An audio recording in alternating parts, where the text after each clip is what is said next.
नमस्कार दोस्तों, मैं राजकुमार मौर्य प्रखर इंडिया यूट्यूब मंच पे आपका स्वागत है।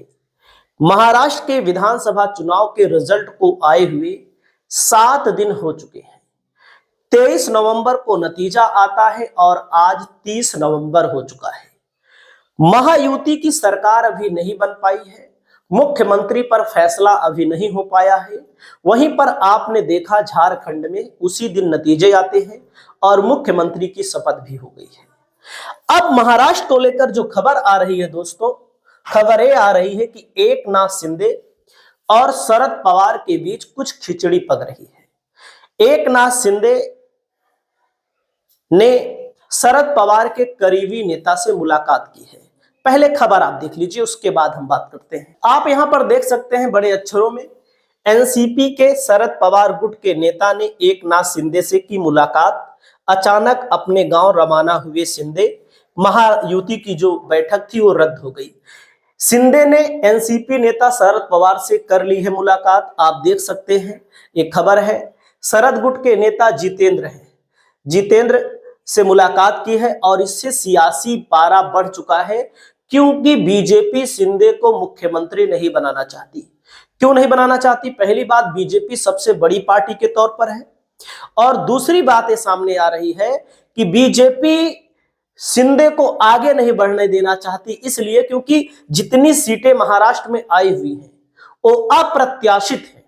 मतलब कि अप्रत्याशित सीटें आ चुकी हैं। बीजेपी खुद सरकार बना सकती है, लेकिन उसको या तो अजीत पवार को अपने साथ रखना पड़ेगा।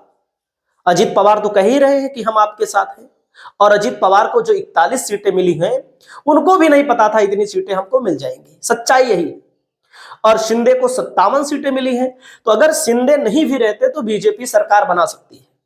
लेकिन मजबूरी है बीजेपी की कि शिंदे को अपने पास रखा जाए, और उसमें शिंदे मुख्यमंत्री पद मांग रहे हैं।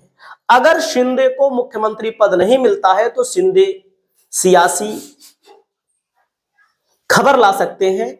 और एकनाथ शिंदे, आप देख सकते हैं, महाराष्ट्र एकनाथ शिंदे से मिले शरद पवार गुट के नेता खेला होगा।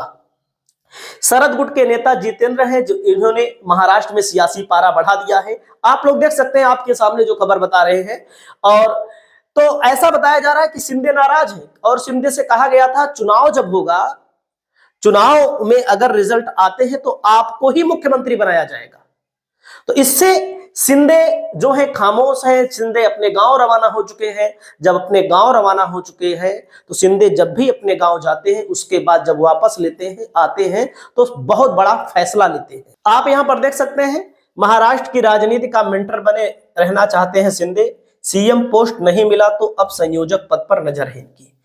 और शिवसेना ने सीएम पद के बदले गृह और वित्त मंत्रालय मांगा है, जिसे भाजपा नहीं देना चाहती, क्योंकि गृह मंत्रालय और वित्त मंत्रालय सरकार का महत्वपूर्ण अंग होता है। आप यहां पर देख सकते हैं, महाराष्ट्र में सीएम पद को लेकर हलचल तेज। शिंदे आज ले सकते हैं बड़ा फैसला, शिवसेना नेता ने दिया संकेत। क्या महायुति में सब कुछ ठीक नहीं है? अचानक एकनाथ शिंदे अपने पैतृक आवास, अपने गांव क्यों गए? एकनाथ शिंदे को लेकर के जो खबरें चल रही हैं दोस्तों, ये कहीं ना कहीं चौंकाने वाली हो सकती है। और मामला एक बात इसमें, जैसे सरकार को लेकर है, आप सबको पता है बीजेपी की जो सरकार है वो पूर्ण बहुमत में नहीं है। यही एक सबसे बड़ी सच्चाई है।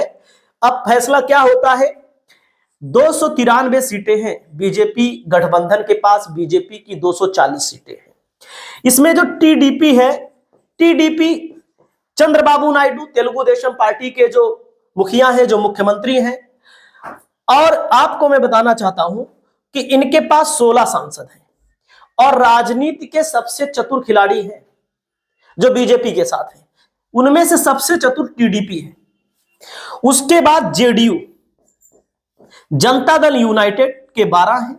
और खबरें यहां तक की आ रही हैं कि बिहार को लेकर के तेजस्वी यादव और नीतीश कुमार एक हो सकते हैं, क्योंकि जैसे शिंदे को मुख्यमंत्री नहीं बनाया जा रहा है, और जाहिर सी बात है अगर बिहार में बीजेपी और जेडीयू साथ में मिलकर चुनाव लड़ते हैं और बीजेपी की सीट ज्यादा आती है, तो बीजेपी अब की बार नीतीश कुमार को मुख्यमंत्री नहीं बनाएगी। और जेडीयू को लेकर खबरें आ रही हैं कि एक बार फिर लालू यादव के साथ मिल सकते हैं। और उसके साथ साथ इसके बाद इन बड़ी पार्टियों, जो बड़ी पार्टियां बीजेपी के साथ, वो है शिवसेना। शिवसेना शिंदे की पार्टी के पास 7 सांसद हैं। बाकी जो अन्य पार्टियां हैं उनके पास, किसी के पास 1 है, किसी के पास 2 है, किसी के पास 3 है। तो अगर ऐसा होता है कि ये सांसद 35 बन रहे हैं, 293 में से 35 अगर घटा देंगे तो 258 पर अल्पमत में सरकार आ जाएगी। और जब अल्पमत में सरकार आ जाएगी तो जैसे यूपी में आरएलडी है, इनको मंत्री पद चाहिए, अपना दल है, इनको मंत्री पद चाहिए, यूपी को लेकर बात करिए। बाकी अन्य जगहों पर मैं बता रहा हूं, अन्य जगहों पर जो अन्य पार्टियां हैं वो बीजेपी का साथ छोड़ सकती हैं, क्योंकि चिराग पासवान है, शिवसेना शिंदे के बाद चिराग पासवान के सांसदों की संख्या 5 है, जो लगातार अभी पीछे विरोध कर रहे थे कई बातों को लेकर के। तो एक खबर है कि इंडिया गठबंधन में जो कांग्रेस है, कांग्रेस ने सीडब्ल्यूसी की मीटिंग ली है, कांग्रेस वर्किंग कमेटी की मीटिंग ली है, जिसमें उन्होंने भी माना है कि अगर ये सब राजी हो जाते हैं, टीडीपी, जेडीयू, शिंदे, क्या बोलते हैं, चिराग पासवान और आरएलडी वगैरह, अगर आरएलडी को लेकर अखिलेश यादव ने भी बयान दिया था, मंत्री पद बनने के लिए वहां गए हैं, तो अगर मंत्री बनने के लिए यहां भी आ जाएं तो अच्छा होगा।